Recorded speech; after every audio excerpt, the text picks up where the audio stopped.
وہ انہوں نے تصور دیا ہے اردو زبان کے بارے میں 1955 میں. وہ کہتے ہیں یہ لفظ جو اردو ہے یہ اردو لفظ غلط ہے, یہ اردو ہے الف اے. اور ہاں, اور اردو جو ہے یہ سریکی کا لفظ ہے, اور اردو زبان جو ہے یہ سریکی سے نکلی ہے, اور 1955 سے لے کر اس کو کوئی جھٹلا نہیں سکا. ڈاکٹر جمیل جالوی نے جو لکھی ہے تاریخ ادب اردو, اس میں اس نے جو ضمیمہ دیا ہے ملتان میں اردو, وہ سارے کے سارے انہی کے حوالے ہیں. 22 کتابوں کے مصنف ہیں وہ, اور ان کی کتابیں جو ہیں وہ الازہر یونیورسٹی تک پڑھائی جاتی ہیں, یورپ کی یونیورسٹیوں میں بھی پڑھائی جاتی ہیں. ٹھیک ہے نا, اساتیر پر ان کا بڑا کام ہے, اور تھل کے اوپر ان کا بڑا کام ہے. تھل کے اوپر ان کی کتاب ہے جس کو لوک ورثہ نے شائع کیا ہے. لالڑیاں ان کی ایک کتاب ہے سریکی شاعری کی, سریکی بابا سریکی بھی ان کو بولتے ہیں. اس کا تعلق لیجس ایم سی اسکول میں وہ پڑھتے ہیں. ٹھیک ہو گیا. تو ان کے ساتھ ہماری بڑی ملاقاتیں رہیں, تو وہ مجھے وہ سورت مزمل بولا کرتے تھے پیار کے ساتھ, اور انہوں نے بہت سی باتیں, بلکہ میں نے سمجھتا ہوں کہ سریکی ادب کی طرف مجھے راغب کرنے والے ڈاکٹر ماہر عبدالحق صاحب, ان کے ساتھ ہماری کمپنی ہوتی تھی. وہ لاہور میں 2-3 مہینے آ کر رہے, اور 2-3 مہینے وہاں ان کا جو سالہ تھا اس کے بیٹے کو پڑھانے کے لیے وہ آتے تھے. ویسے وہ تو ریٹائر ویسے آفیسر تھے, ایس ایس کالج میں داخلہ لینا تھا, تو پھر وہ انہوں نے ہمیں بلا لیتے تھے 2-3 لوگوں کو. تو پھر ہم ڈپارٹمنٹ میں کہا ہوا تھا کہ یہ نہیں آئیں گے. 2 مہینے ہم جاتے تھے, اور ان کی خصوصیت یہ ہے, بیٹا یہ بات آپ دیکھ لیں, لوگ بڑے لوگ ایسے بھی پڑھتے ہیں. اس کی یہ جو انگلی تھی, اس انگلی کے اندر ایک گڑھا تھا. ٹھیک ہے, ہم جب ان کے پاس سردیاں تھی 9-9:30 پہنچ جاتے تھے, اس وقت تک وہ 40-50 پیج لکھ کر رہتے. ٹھیک ہے, وہ گڑھا یہ تھا کہ اس کے اندر وہ پینسل ایسے ایسے کرتے تھے, وہ آرام سے پھنس جاتی تھی. کہتے وہ لکھ کر وہ گڑھا پڑتا. ٹھیک ہے, تو یعنی اس طرح یعنی کہ لوگ اپنا بڑے ہوتے ہیں. آپ اس کا یہ دیکھ لیں کہ ٹالسٹائی جس نے سب سے بڑا ضخیم ناول لکھا ہے, آپ کو میڈم نے بتایا ہوگا کس زبان کا ہے. رشین کا نہیں ہے. وہ ٹالسٹائی وہ فرانسیسی ناول ہے, اس کو انگلش میں وہ ٹرانسلیٹ کیا گیا ہے. رشین کا وہ ہے اپنا دوستویفسکی ہے, وہ لوگ ہیں. اچھا, وہ ٹالسٹائی وہ تھا کہ جو 5 برس جاگیردار تھا, 5 برس وہ اپنی جاگیر پر چلا گیا تھا, اور 5 برس تک وہ ناول لکھتا رہا جو انگریزی کا اس کو ہم کہتے ہیں, تو انگریزی میں ٹرانسلیشن ہوئی ہے. پھر اردو میں بھی اس کی شاہد حمید نے ٹرانسلیشن کی ہے, جنگ اور امن کے نام سے. وار and peace. War and peace اس کا عنوان ہے اصل جو ہے انگریزی میں. اس میں کیا ہے اس کا عنوان وہ مجھے پتہ نہیں. تو اس کی میں آپ کو بات بتاؤں کہ وہ یہ کہتا ہے کہ 5 برس میں نے کسی شخص کے ساتھ بات کی, اور 5 برس بعد مجھے یوں لگا کہ جیسے جو میری ہے نا اپنا بولنے کی صلاحیت یہ ختم ہو گئی. تو 5 برس کے بعد وہ بیسیکلی وہ تو خود کہتے ہیں یہ میری آٹو بایوگرافی ہے, لیکن ناول کی صنف پر ہے پوری اترتی. اچھا, مجھے تو یہ بھی پتہ چلا ہے کہ آپ کو یہاں افسانے اور ناول پڑھنے کی اجازت نہیں ہے. کچھ عرصہ پہلے تو نہیں تھی, اب ہے ہے نا.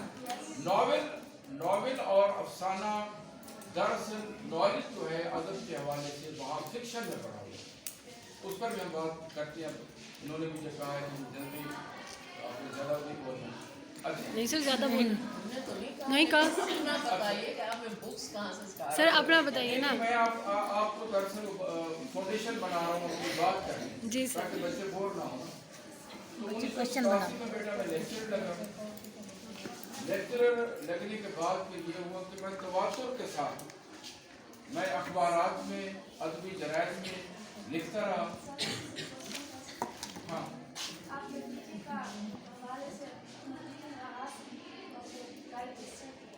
اس سے وہ بتاتا ہوں کس طرف آ. اچھا, وہ ایسے میں نے بتایا نا کہ باہر عبدالحق